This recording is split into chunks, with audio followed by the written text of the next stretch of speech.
Hey Rivian, are the AI overlords coming for us, or is this all just marketing hype?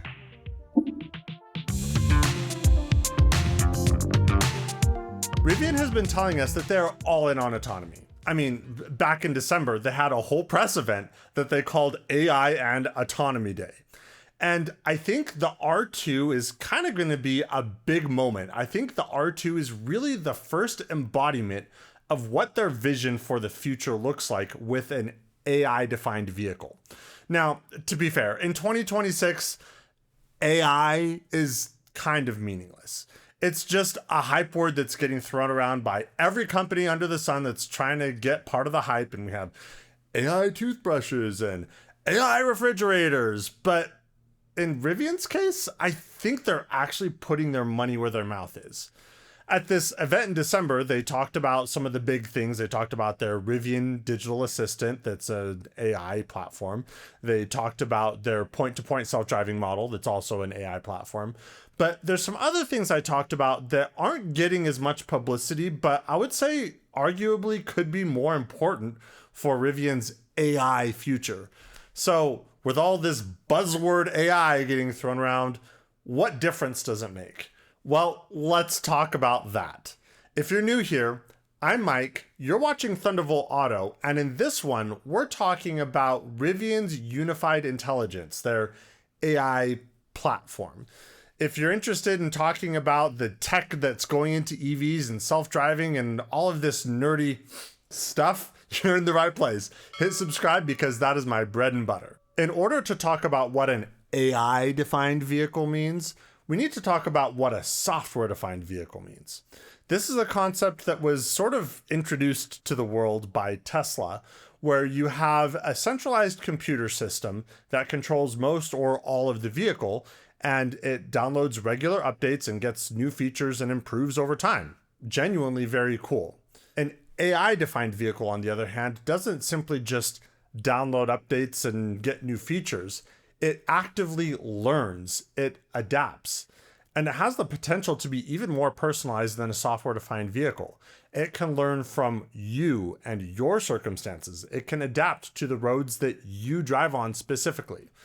And that all sounds a bit nebulous, so let's kind of dive into the details a little bit more and see if we can define a little bit better what Rivian means by an AI-defined vehicle and why that's so important. In my opinion, we kind of saw the beginnings of this with R1 Gen 2, but the R2 is really where we're going to see the first embodiment of this vision that Rivian has. Going back to the Autonomy Day, there were two announcements that were kind of the big ones. The first one was the Rivian Assistant, basically a large language model that lives in your vehicle and is very deeply integrated with the functions of it. Very cool. They also spent a lot of time talking about their new autonomy platform, talking about their point-to-point self-driving system that is built on a ground-up AI autonomy stack, and the RAP1, which is the autonomy processor that will be coming later in the R2 line. And those are the sort of big announcements. But there was something else they talked about there that honestly kind of gets glossed over that I would argue is maybe just as important for the future of where Rivian is going with this AI-driven vehicle. And that is the infotainment chip.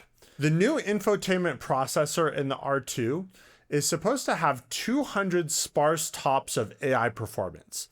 And granted, there's some marketing speak there, but when doing best to compare apples to apples of performance, this is more or less on par with having like an Apple M5 Pro-ish level of AI performance in your vehicle.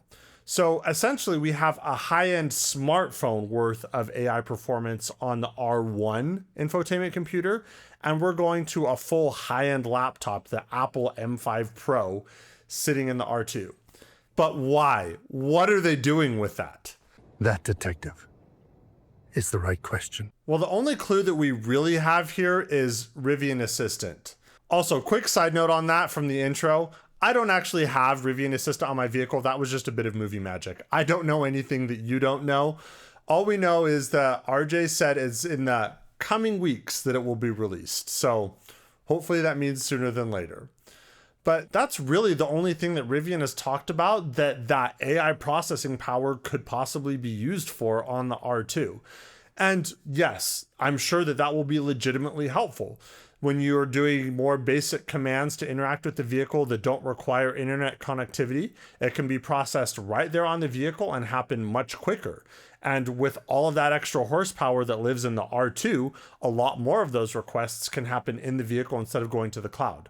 But 200 sparse tops is way overkill for what they're trying to do here. For basic LLM service, even a smartphone could do that. So the fact that they built in so much headroom definitely hints that they're wanting to do something a lot more powerful on the vehicle. But before we get into the implications of what that could possibly mean, let's take a step back and discuss something else that they mentioned on their AI and Autonomy Day. And that's the Rivian Unified Intelligence Platform. This is sort of the connecting fabric that takes what otherwise would just be a nice little AI sprinkle on top of a product to take advantage of the hype and turns it into something that is legitimately an AI-defined vehicle. It has AI in its DNA from beginning to end. At its core, it's data, and lots of it. Coming from the era of software-defined vehicles, we can gather all kinds of data on how motors perform, how batteries perform, how weather and road conditions can affect range, and all sorts of other things in that area. And using this data, we can actually use AI to get some very helpful results. Rivian has actually talked about how helpful this has been on their manufacturing and service side. When vehicles are coming through the manufacturing line, they have all kinds of AI checks that can look for things like panel alignment or look to make sure that electrical modules are connected properly. And it can catch a lot of issues as they're coming out of the factory. Now, to be fair, Rivian has certainly suffered from their fair share of quality control problems. But this is a learning and growing experience for them and their AI. And the fact that we've seen such a big improvement from even just the beginning of Gen 2 production until now with their quality control definitely speaks to how well this AI quality control and assisted manufacturing method is working. In fact, there's a whole Rivian spinoff called Mind Robotics that deals specifically in this area with manufacturing and leveraging AI to help with these assembly and quality control tasks. There's certainly a long road ahead, but the improvement we've seen is a great sign for that. And the same goes for service. When you make a service appointment through the Rivian app, you give details to this LLM, and on the back end, it hands all of this information to the service team and makes recommendations about possible parts that may need to be ordered and known issues that have been happening throughout the fleet along with their solutions. And so on the corporate side, we're definitely seeing this unified intelligence come into play. But it's not just staying on that side, it's also making its way into our vehicles. One of the early examples that not a lot of people think about or realize is range estimates.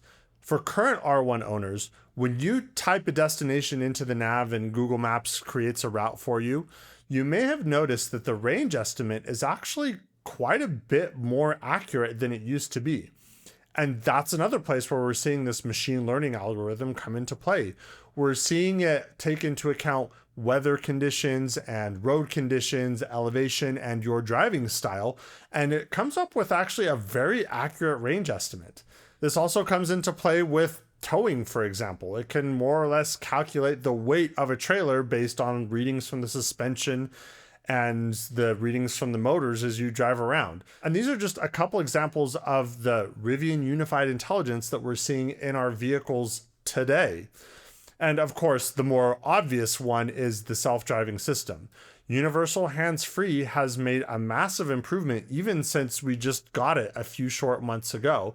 And this has all been driven by collecting data on how drivers actually behave on the road and learning from actual human driving scenarios. By the way, speaking of the improvements that have been happening with Universal Hands-Free and testing, I just want to give a quick shout out to Vion. They have been a huge help for me filming these progress and testing videos for you guys. They sent me a set of these sunshades that have been legitimately very helpful for controlling the light in the vehicle and getting good footage for you while I'm testing Universal Hands-Free. Plus, they actually reject heat extremely well. They're very well built. I can't recommend them enough. They've made a lot of Tesla parts, and their Rivian stuff is looking really great as well.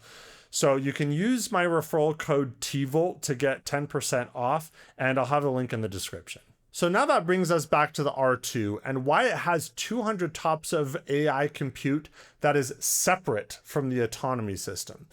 And by this point, you may have some thoughts bubbling around in your head about what this could be used for. And this is where I think we're really going to start seeing this vision of an AI-defined vehicle in a way that no R1 has been able to do. Because in the past, this unified intelligence model has been given to us as sort of like a pre-baked data point like range or, possibly trailer weight, things like that. But with this amount of compute power in the vehicle itself, that means that the vehicle is going to be able to take these learned models and it's going to be able to use them to adapt in real time to the conditions that the vehicle is in right this second. And it's going to be able to do that all on the vehicle without having to go to some cloud farm to process it for you. When I was planning this video, that was sort of the moment that my eyes lit up and I realized having all of this power on the vehicle really unlocks a whole world of possibilities. So I wrote down a list of just things that I was able to think of that this would be able to enable, because really there are endless possibilities with what you could do with all of this data and having AI inference on the vehicle itself. And for all we know, these are all things that Rivian has already thought of and are already in development. So right off the top of my list are a few things that we've already talked about. Rivian Assistant, able to do a lot more on the vehicle. More accurate range predictions, depending on weight and road conditions and all that stuff. DC fast charging is sort of an interesting one because as I understand it, Rivian already actually has used an AI model to sort of figure out what the optimal charging curve is and give us even more fast charging performance out of our batteries.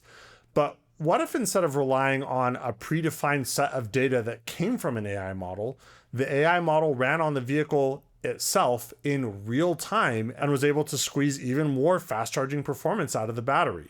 Real-time vehicle maintenance could also be a big one. Instead of having a fixed interval for tire rotations, it could recommend tire rotations based on the driving that you have been doing on your vehicle. It could do the same thing for battery health. It could recommend based on your charging and driving habits, instead of just charging to 70% every day as a hard rule, it could automatically recommend where to charge your battery and how to cycle it to maintain maximum health and still give you plenty of range for your daily routine. It could play DJ on your road trip even. With the upcoming dog mode where we have the camera on the inside of the vehicle and you can see your pet, it can monitor your pet and send an alert to your phone if something seems to be wrong or if your animal's in danger. And that's just the beginning of the ideas that I had of things that you could do with AI on your vehicle. I'm sure there's tons more. I'm curious to hear what your ideas are. But genuinely, I'm very excited to see what Rivian does with R2. For me, I feel like R1, Gen 1, and Gen 2 are software-defined vehicles, but R2 is really the first embodiment for what Rivian envisions as the AI-defined vehicle. So there's a lot of possibilities, and I'm really excited to see where they take the R2. And you can bet I will be testing every step of the way. So if you're interested in seeing that, hit subscribe. Until next time. Hello, I'm Mike and I'm easily distracted. I think I overcomplicated that. So let's go back. I have a computer. Are we doing the little meme there? I have got a computer.